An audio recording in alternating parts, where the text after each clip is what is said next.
లైఫ్లో ఒక మాట విన్నాను, అది నా ఆలోచించే విధానాన్నే మార్చేసింది. If tomorrow is your last day, will you leave this world with peace or with regret? నిజంగా ఆలోచించండి. రేపు మనకి లైఫ్లో లాస్ట్ డే అని ఈ రోజే తెలిసిపోతే మనం హ్యాపీగా ఉంటామా, లేక ఇది చేయాల్సిందే, అది చేయాల్సిందే, వాళ్ళ కోసం ఇలా ఉండాల్సిందే అని రిగ్రెట్ ఫీల్ అవుతామా?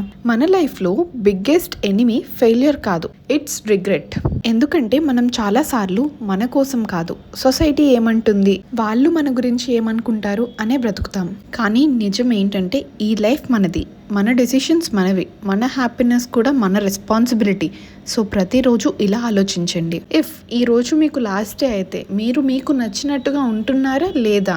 ఎవ్వరికీ నష్టం చేయకుండా మన values, ethics and principles follow అవుతూ మనకి నచ్చిన జీవితాన్ని మనమే బిల్డ్ చేసుకోవాలి. చాలా మందికి చాలా ఒపీనియన్స్ ఉంటాయి మన మీద, కానీ వాళ్ళెవ్వరూ మన లైఫ్ని లీడ్ చేయరు, మనమే లీడ్ చేసుకోవాలి మన లైఫ్ని. సో రేపేమవుతుందో ఎవ్వరికీ తెలీదు. అందుకే ఈ రోజు గిల్ట్ లేకుండా, రిగ్రెట్ లేకుండా, ప్రేమతో, ధైర్యంగా, మనసుకి నచ్చినట్టుగా జీవించాలి.